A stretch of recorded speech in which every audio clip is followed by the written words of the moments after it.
नमस्कार, मैं अतुल ठाकुर आप सभी का एक बार फिर से अपने चैनल में हार्दिक स्वागत करता हूं।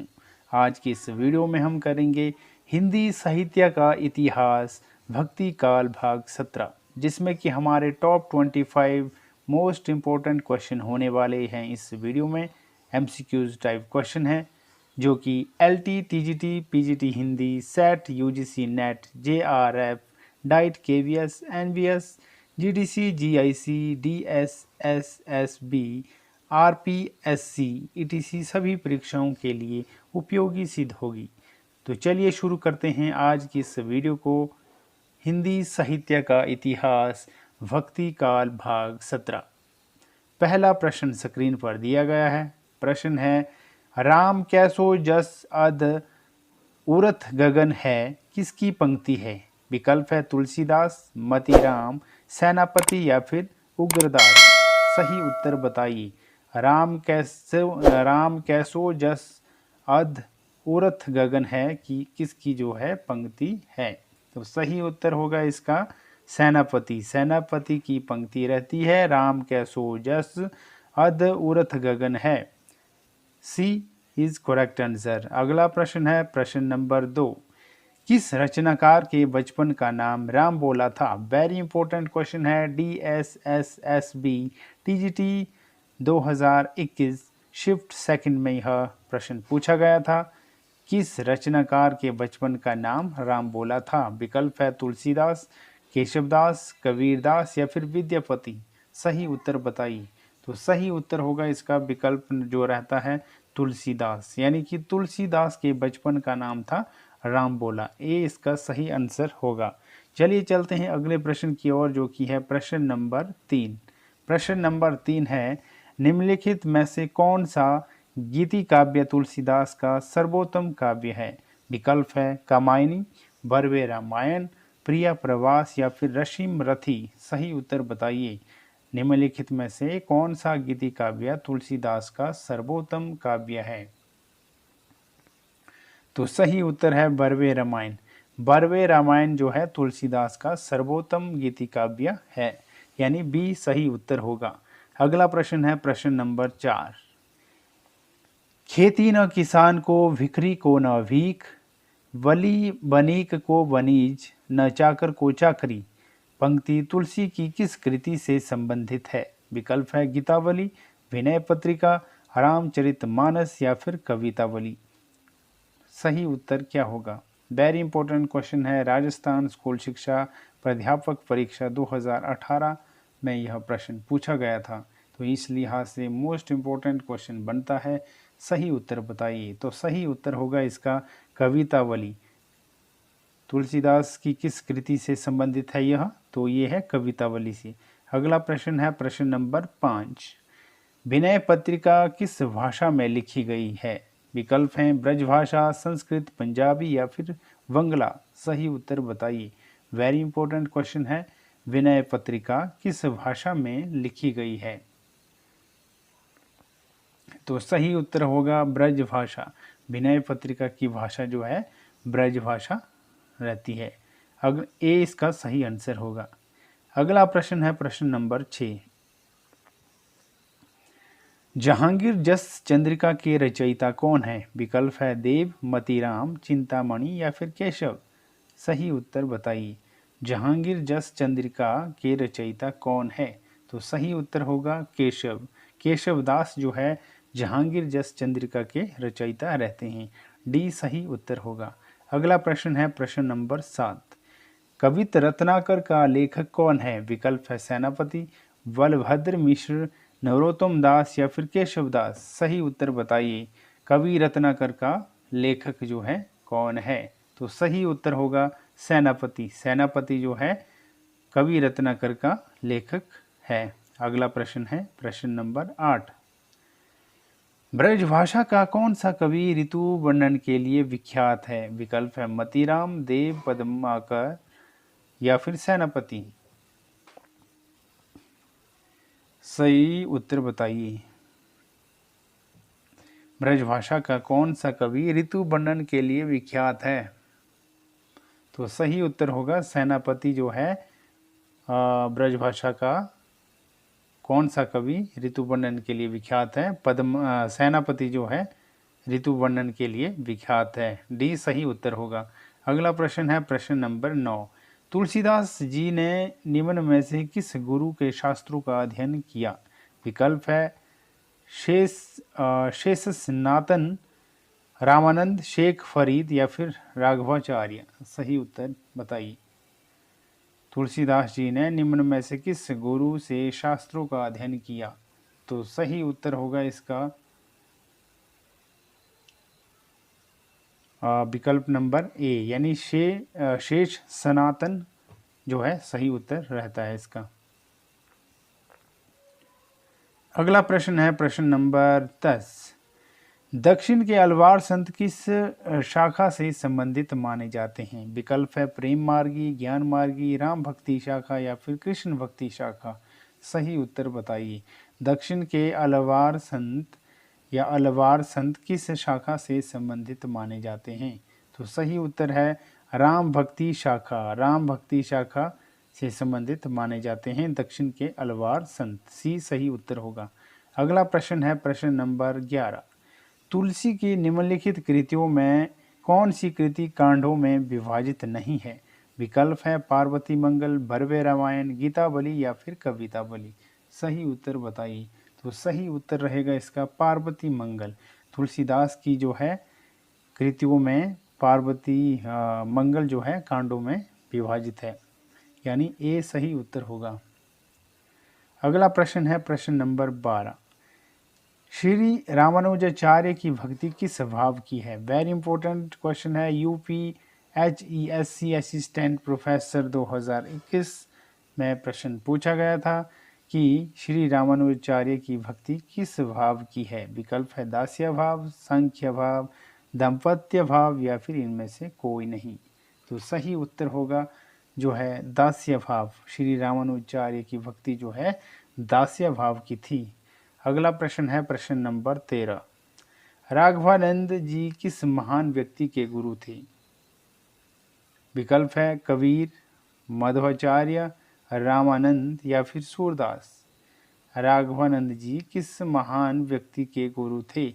तो सही उत्तर होगा रामानंद के जो है गुरु थे राघवानंद जी। रामानंद सही उत्तर होगा। सी सही उत्तर है। अगला प्रश्न है प्रश्न नंबर 14। गोरख जगायो जोग, भक्ति भगायो लोग किस कवि की पंक्तियां हैं? विकल्प है सूरदास, तुलसीदास, निराला या फिर रैदास।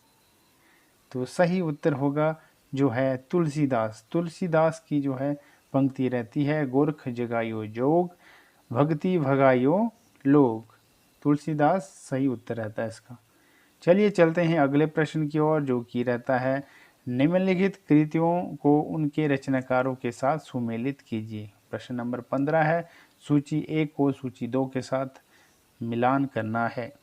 तो पहला रहेगा भरत मिलाप। भरत मिलाप का होगा ईश्वरदास, ध्यान मंजरी का होगा अग्रदास, रामायण महानाटक का होगा प्राणचंद चौहान और अवध विलास का होगा लालदास, यानी ये उत्तर जो है रहता है।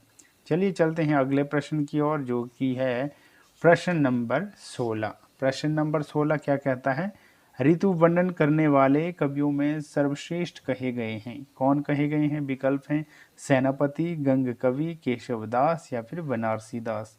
सही उत्तर बताइए। वेरी इंपॉर्टेंट क्वेश्चन है। राजस्थान कॉलेज लेक्चरर भर्ती परीक्षा 2014 सेकंड पेपर में यह क्वेश्चन आया हुआ था कि ऋतु वर्णन करने वाले कवियों में सर्वश्रेष्ठ कहे गए हैं। विकल्प है सेनापति, गंग कवि, केशवदास या फिर बनारसी दास।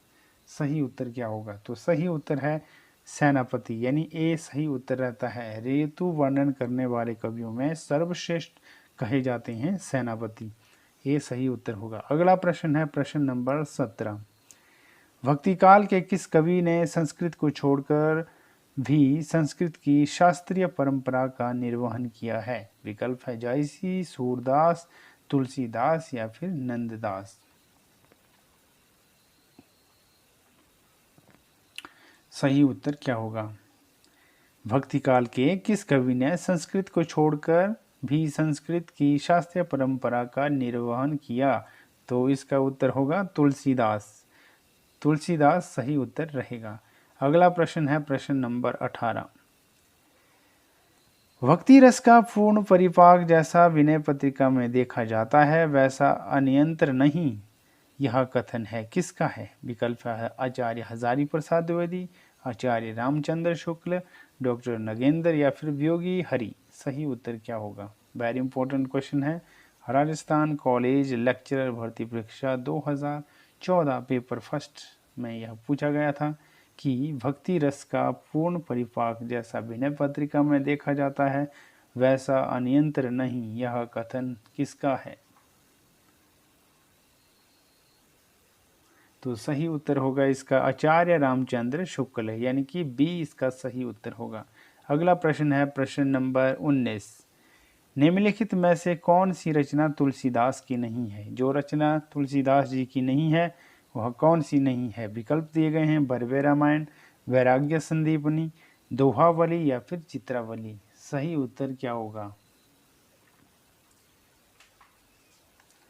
तुलसीदास की रचना नहीं है विकल्प में दिए गए विकल्पों में, तो सही उत्तर क्या होगा? तो सही उत्तर रहेगा इसका विकल्प डी, यानी कि चित्रावली जो है तुलसीदास की रचना नहीं है। कौन नहीं है? चित्रावली।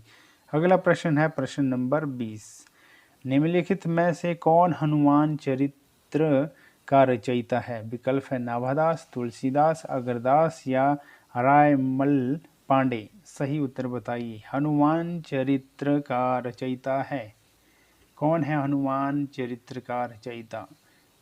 तो सही उत्तर होगा इसका जो है रायमल पांडे। ये जो है सही उत्तर रहेगा। हनुमान चरित्र का रचयिता है रायमल पांडे। अगला प्रश्न है प्रश्न नंबर 21। तुलसीदास किस दार्शनिक मत के भक्त कवि थे? विकल्प है अद्वैतवाद, शुद्धाद्वैतवाद, द्वैतवाद या फिर विशिष्टाद्वैतवाद। वेरी इंपॉर्टेंट क्वेश्चन है, यूपी पीजीटी 2003 में पूछा गया था प्रश्न कि तुलसीदास किस दार्शनिक मत के भक्त कवि थे? तो सही उत्तर है इसका विशिष्टाद्वैतवाद के जो है भक्त कवि थे। कौन? तुलसीदास। विशिष्टाद्वैतवाद सही आंसर होगा। अगला प्रश्न है प्रश्न नंबर 22। चलनो अव कैतिक पर्णकुटी करिहूं कित है, सीता द्वारा कही गई प्रस्तुत पंक्ति में राम ने उनकी कौन सी मनोदशा को लक्षित किया? चलनो अव कैतिक पर्णकुटी करिहो कित है। विकल्प हैं चंचलता, प्रसन्नता, मधुरता या फिर आतुरता। सही उत्तर बताइए। तो सही उत्तर होगा इसका विकल्प नंबर डी, यानी कि आतुरता।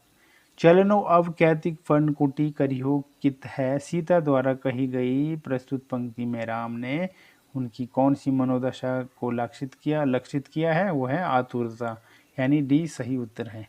अगला प्रश्न है प्रश्न नंबर 23। जानत हो हरि रूप चराचर में, हठी नैन न लाभो, अंजन केस शिखा जुबती, तहाँ लोचन सलभ पठाबो। में रेखांकित अंश से असंबद्ध अर्थ है, क्या है अर्थ? विकल्प है नेत्रों में काजल लगाते हुए, पर्वत शिखर से बहते अग्नि झरने के समान, सटकारे काले केश वाली या फिर दीपक की ज्योति के समान कामिनी। सही उत्तर क्या होगा इसका? तो सही उत्तर होगा इसका विकल्प बी, यानी कि पर्वत शिखर से बहते अग्नि झरने के समान। जानत हो हरि रूप चराचर में, हठी नैन न लाभो, अंजन केस सुखा जुबती तहाँ लोचन सलभ पठावो। में रेखांकित अंश से असंबद्ध अर्थ है पर्वत शिखर से बहते अग्नि झरने के समान, यानी बी सही उत्तर होगा। अगला प्रश्न है प्रश्न नंबर 24। भलो पोच राम को कहीं मोही सब नर नारी, मैं पोच से अभिप्राय है। क्या है पोच से अभिप्राय? नीच, उत्कृष्ट, भक्त या फिर अनुगामी। सही उत्तर क्या होगा? भलो पोच राम को कहीं मोही सब नर नारी, मैं पोच से अभिप्राय है। क्या है पोच से अभिप्राय? तो पोच से अभिप्राय है नीच से, यानी नीच सही उत्तर होगा। तो आज की इस वीडियो का लास्ट प्रश्न रहता है, अंतिम प्रश्न है, प्रश्न नंबर 25। गज उधारी हरि थपियो विभीषण, ध्रुव अभिचल कभू न टरे। अवशीष की साप सुरती करी, अजहू महामुनि गलानी गरे। मैं महामुनि से आशय है। वाल्मीकि, वशिष्ठ, दुर्वासा या फिर अम्बरीश। सही उत्तर क्या होगा?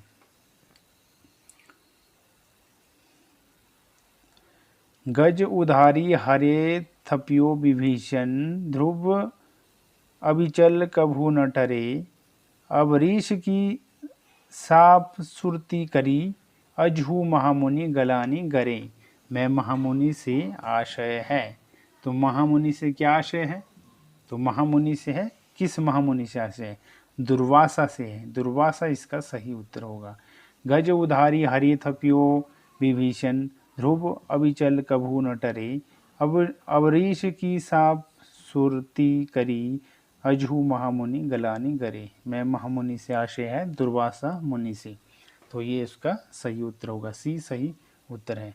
तो आज की इस वीडियो में हमने जो है हिंदी साहित्य का इतिहास भाग 17 को कवर किया, जिसमें कि हमारे टॉप 25 MCQs टाइप जो है मोस्ट इम्पोर्टेंट क्वेश्चन थे, जो कि प्रतियोगी परीक्षाओं के लिए बहुत उपयोगी सिद्ध होंगे। तो आज की यह वीडियो बस यहीं तक थी। अब मिलते हैं हम अगले वीडियो में, नेक्स्ट वीडियो में, जो कि रहेगी हमारी हिंदी साहित्य का इतिहास भक्ति काल भाग 18, जो कि हमारी आने वाली वीडियो होगी, जो कि नेक्स्ट वीडियो होगी, और उसमें हमारे नए क्वेश्चन होंगे इससे आगे के। मिलते हैं नेक्स्ट वीडियो में, तब तक के लिए धन्यवाद।